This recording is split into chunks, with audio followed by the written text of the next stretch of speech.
January 2021. I came home from work and my wife said, Ryan's son not feeling very well. About 5 days later, the wife and daughter and myself came down with COVID. And straight away knew it was a different kind of illness.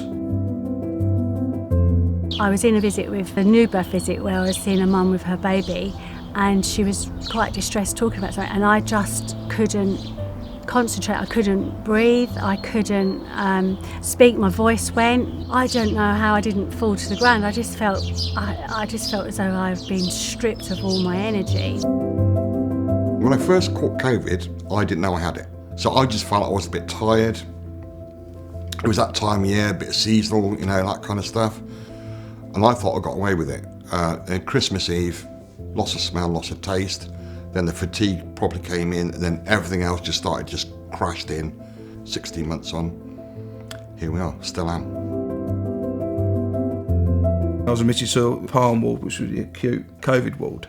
And that's when I was on full oxygen, like a proper mask and that. And I think it was the next day they diagnosed me with severe COVID pneumonia. Absolutely floored. It was aching all over. I was coughing and just couldn't do anything. It turned from yes, I'm unwell to wow, this could go a lot further. It's like a shopping list almost. So the fatigue is the worst. I think that's a common thing amongst most long COVID sufferers. The confusion, concentration, or what's called brain fog.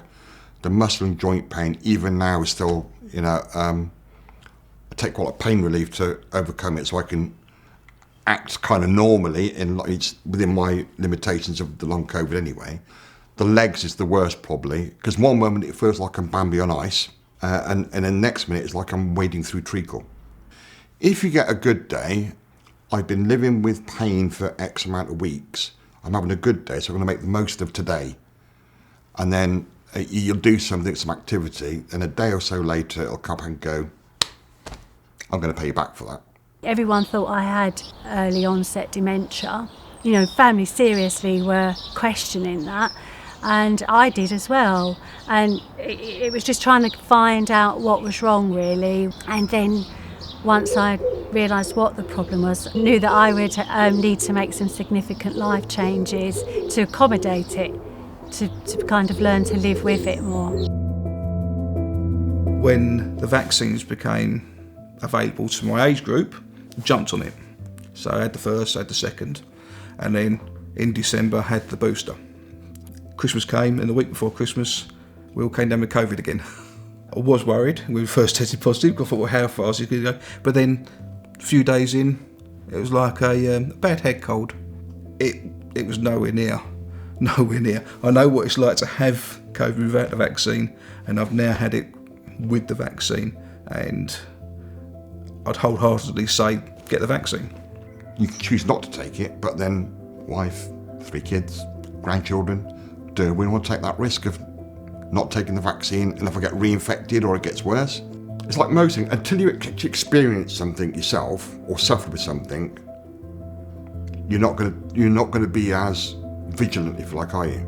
Because there are still people out there who've never had COVID, luckily, and I wish I was one of them. It shocked me, the impact this has had on my health and well-being and on my future.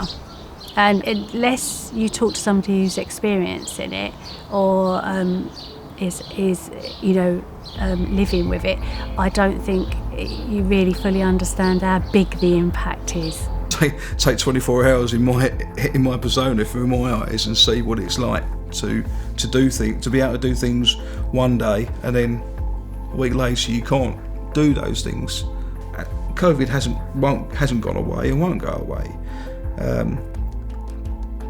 But I wholeheartedly think the vaccination programme is the way to go. Hopefully a lot of people go, no, I don't want that.